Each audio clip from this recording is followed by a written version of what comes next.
In this video, I'm going to show you 14 different posture exercises, and you can decide if you'd like to do them all at once as one big workout, or maybe you want to do one at a time for about 1 minute every hour if you know that you're somebody that needs a little bit more frequent reminder of where good posture is. So the first exercise is called sitting in extension. I'm going to set my timer here for 1 minute. And let's begin by rolling the pelvis forward so that we're sitting on the bony part of the pelvis and not dumped backwards onto the butt. So that's the first step in good sitting position. The next thing we're going to do is look at our feet, make sure that they're pointed straight ahead and that the heels are directly under the knees. The next thing we want to make sure of is that the femurs are parallel to each other. Maybe you want to place a yoga block between the knees to remind your femurs what parallel feels like. And then the final part is to allow the shoulder blades to start gliding toward each other as though they're coming in for a little kiss. Not over-exaggerating and not punching forward with a rib cage, just letting the work happen back there in the muscles between the shoulder blades. And then we sit here for 1 minute, which takes a little patience, but also takes a lot of strength through those stabilizing muscles of the core, the spine, and even the hip flexors. And we'll just sit and think about using those deep inside muscles around the spine. So that was 1 minute. Then we're going to move on to our sitting rocking chair. So maintaining all the other components of good sitting, allowing those shoulder blades to keep pinching together. Now we're going to go into about 1 minute's worth. I'll set my timer here. 1 minute's worth of rocking chairs.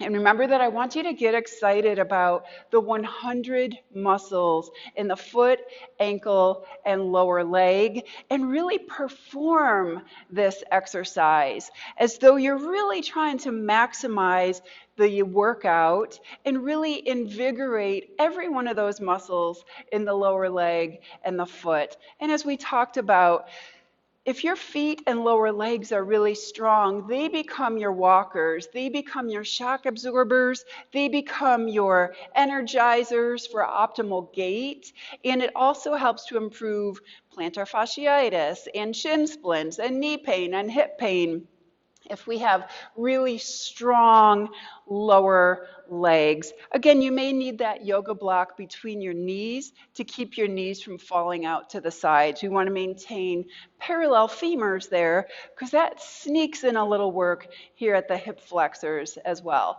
So that was 1 minute. Next, we're going to go to sitting scapular rolls. So now instead of the shoulder blades coming toward each other, they're going to make some big circles on the rib cage. So I'm going to just check my feet, make sure that my heels are directly under my knees, make sure that those femurs are still parallel to each other, and make sure that I'm still rocked forward onto the bony part of my butt. Then I'll add about 1 minute of these nice big shoulder rolls, and you may be able to see me here in the mirror. We want that spine to be nice and long, as though you're kind of telescoping a little bit of distance between each vertebrae.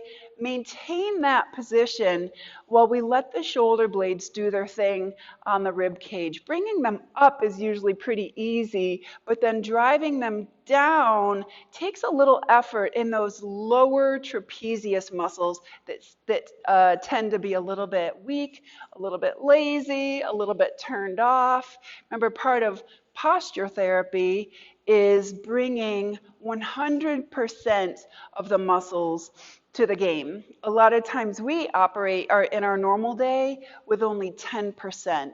So doing exercises like this brings that other 90% to the game, which makes us a little bit better balanced, a little bit more energized, and definitely have better posture. So that was 1 minute. I just kind of combined a few forward, a few backward for the total of 1 minute. And then our last sitting exercise is the sitting hip crossover.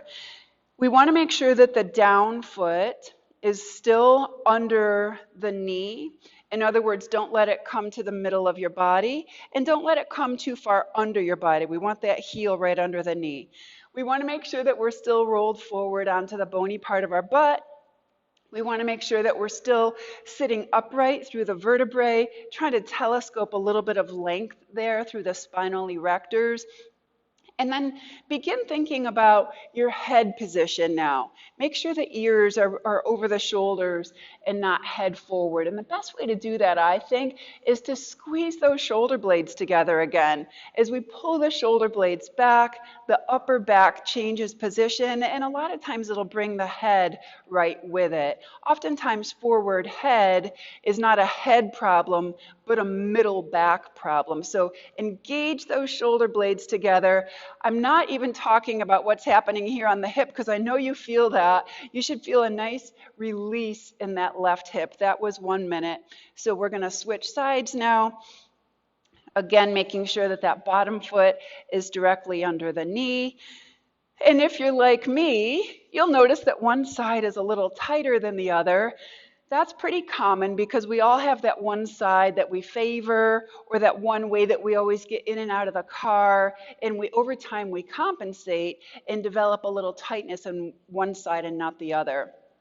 And that can lead to some tricky aches and pains down the road, not always in the hip, sometimes in the knee or the back. So opening up the hips in this way and allowing them to be even and balanced from a flexibility standpoint can reduce our risk of knee pain, back pain, and yes, even hip pain. So again, I'm going to just pull that head back so my ears over my shoulders, support that position by squeezing the shoulder blades together, and then just try to sit and be comfortable and let that hip kind of open up gently. Remember, we have 6 different muscles that rotate the hip, so this is stretching all of those.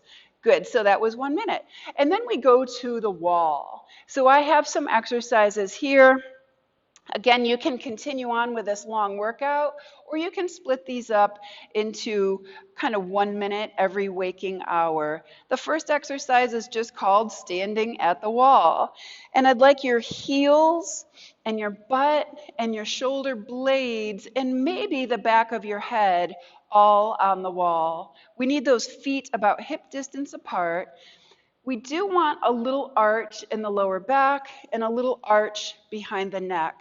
Now, once you squeeze those shoulder blades together to get them on the wall, your head should follow and find its way to the back of the wall. If it doesn't, and your head is still forward, that is okay. Do not extend to get back to the wall. That is wrong, and that's putting a lot of stress on the neck. So instead, use those deep retracting muscles of the throat and the neck, and just over time, that'll get easier and easier. So standing at the wall is such a nice thing to do about every hour, just to get yourself up out of the chair and restore that ear over shoulder, shoulder over hip, hip over heel vertical load. Okay, after 1 minute, we're going to go to standing shrugs. So check your feet again, make sure they're still about hip distance apart, maybe even slightly pigeon-toed. And then I want you to pull the shoulder blades together. And for 1 minute, we're going to slide them all the way up and then push them all the way down. And I'm trying to keep my shoulder blades together as though there's a little pencil snuck between them, and I don't want to let that pencil fall. This is a ton of work on the muscles of the middle back and the rear deltoids and those stabilizing postural muscles of the spine and the core. So don't flex your core, don't engage your core, but just start to feel how it needs to stay really long and strong, and that this is indeed a good full body workout. We are tapping in to that 90% of the muscle mass that we just kind of have lost touch with. And the longer those muscles go unused, the harder it is to recruit them. So if you find that you're having trouble with these exercises, the best way to get better is to practice. Next, we're going to do 1 minute of standing glute squeezes. So I'm back at the wall, setting my timer for 1 minute, and I'm going to squeeze my butt muscles, squeeze, release, just subtly. Nobody should know that you're doing it. I don't want you to start punching your pelvis away from the wall, and I don't want you to lose the contact of your shoulders and the wall. And as you continue to give me a little effort between those shoulder blades, you may find that your head is getting closer and closer to the wall. This is a lot of work. Again, those glute muscles are usually overlooked. We're usually sitting on them, and so they get really inactive. And then when we try to walk or go up and down stairs or find our balance, those glute muscles are out of the game, so we lose a lot of the power and the momentum and the safety even of having strong hips and glutes. So for 1 minute, we're just squeezing and releasing, just isometric butt squeezes. That was 1 minute. Then we're going to do some windmills. So now I'm going to bring my arms out like a big cross, and I'm going to do nice side to side sweeps. Can you see how my pivot point is kind of at my ribs? I'm not just swinging my arms. Actually, I'm trying to not swing my arms at all. I'm trying to just bend from that middle part of my torso, keeping the head on the wall, and just feeling that nice side body stretch. I'm going to do about 5 reps and then take a wider stance and do 5 more. And this is one of my most favorite exercises. Here's where we really tap in to some muscles that we don't use during most of our work days or most of our relaxing days. There are so many great muscles in the shoulders and the trunk and the hips that all work as a team. I'm going to take even a wider step and do about 5 more. And when we bring all those muscle groups together, shoulders, ribs, hips, it restores some athleticism, doesn't it? It reminds our body that we are meant to work as a unit, and we are meant to have some really powerful and well-balanced and agile movement patterns. It's just a matter of practicing those. Okay, then we're going to stand sideways to the wall, just within reach, so you can grab if you need a little assistance.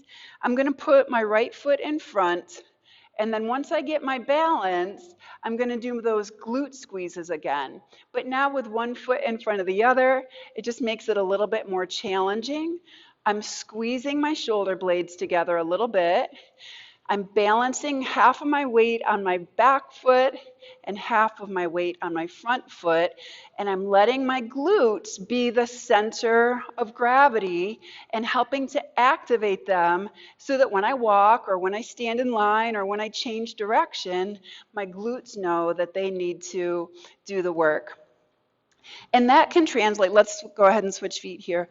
That can translate not only to better balance and better walking, but better performance on the tennis court or the pickleball court or in whatever sport or active hobby that you like. If your glutes are really strong, you're going to be able to get up and down out of a chair more easily. You're going to be able to get in and out of your car more easily. You're going to be able to kick it into high gear when you're running up hills more easily, or whatever it is where you want your body to go. A lot of the answer is right here in those strong glutes. Okay, this last one at the wall is our standing wall twist. I'm about 12 inches away from the wall. I'm going to put my right foot or my outside foot in front. I'm going to squeeze those glutes again, and then I'm just going to turn and face the wall and hold here for 1 minute. Let me get my timer ready again. So we don't want the twist to come from our spine. We want it to come from the abs, we want it to come from the shoulders, and we want all of that to be supported by a nice strong glute squeeze. And I'm just kind of placing my hands right here at shoulder height. and they're just there for balance. I'm not leaning onto the mirror, and I'm not holding or pressing with my hands. They're just kind of there for balance. And what we want to do is allow the spine and the shoulder girdle to twist under the support of those strong legs. Take some deep breaths here. This is a nice way to work in some support from the diaphragmatic breathing.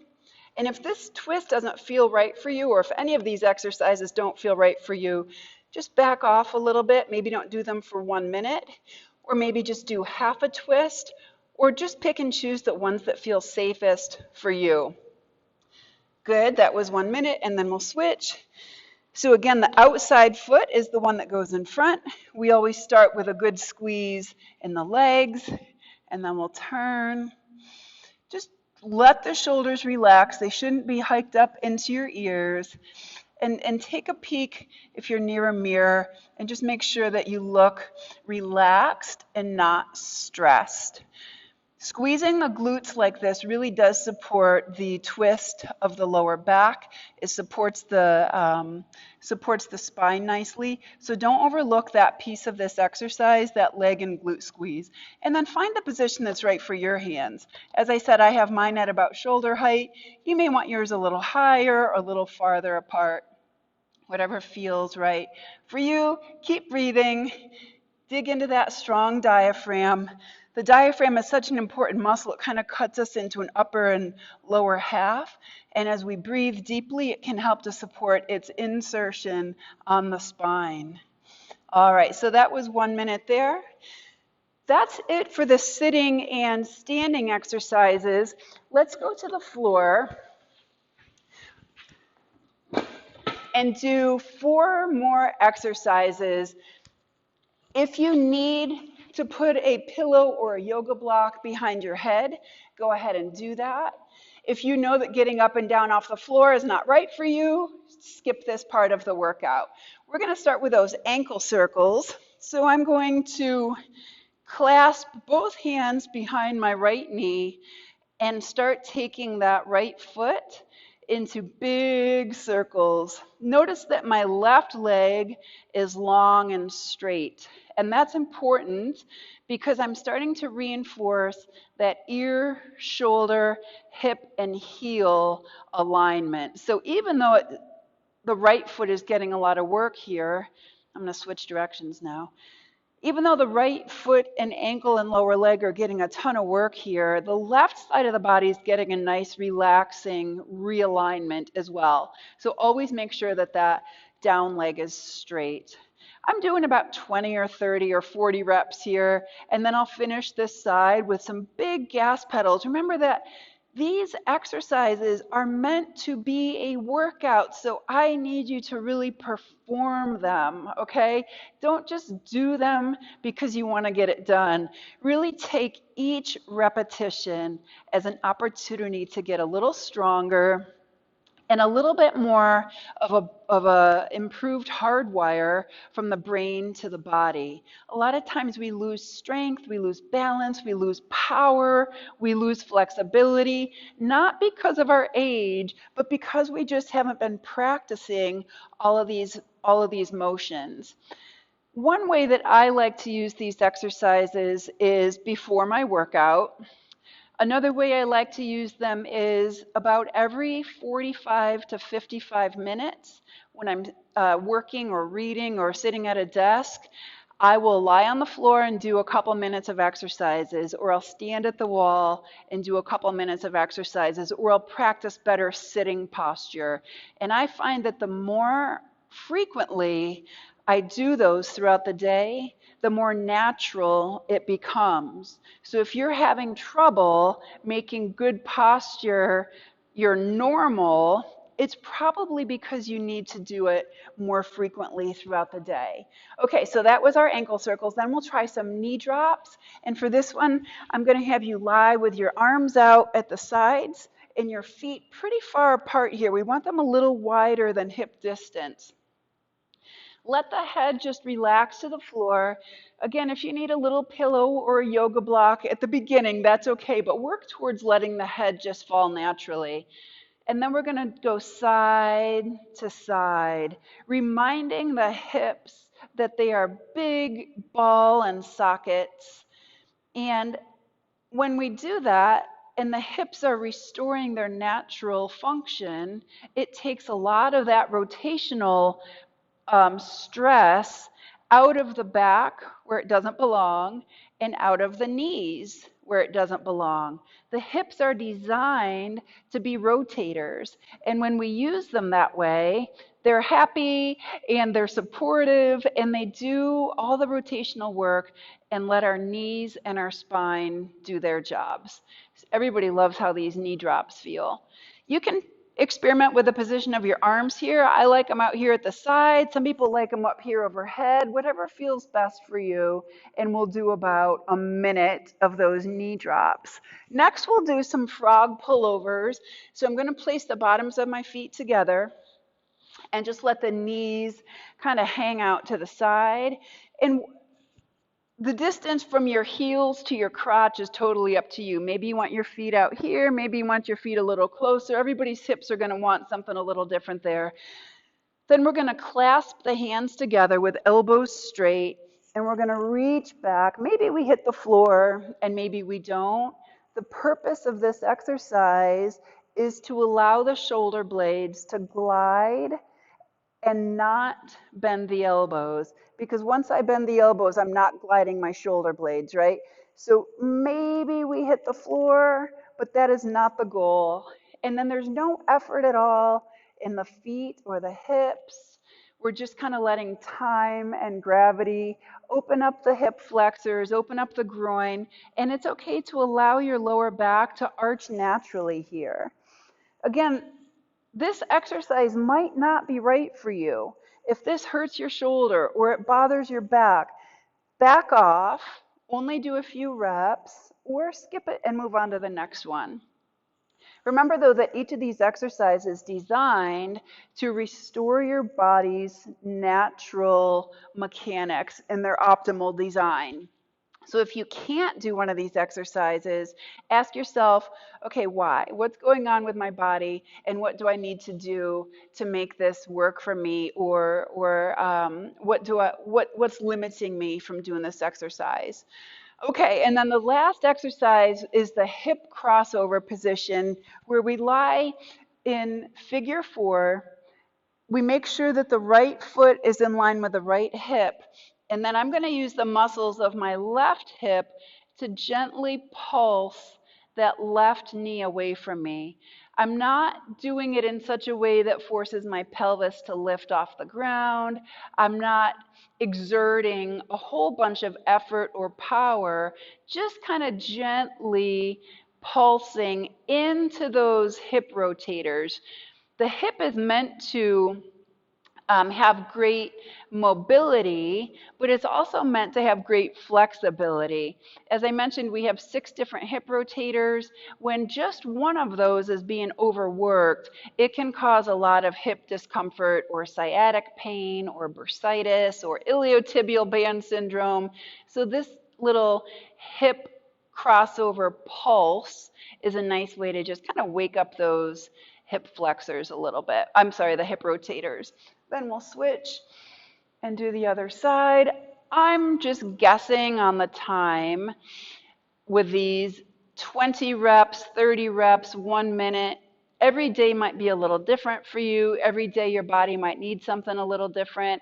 I would encourage you to try all 14 of these exercises every day and just keep checking in with your body and see where it needs extra attention, where it might need a little extra effort, where you can perform a little more, where you can practice a little more, so that you continue to rebuild that wondrous athletic body that you're living in. I hope you feel great. I hope you'll keep practicing those, and please let me know if you have any questions at all.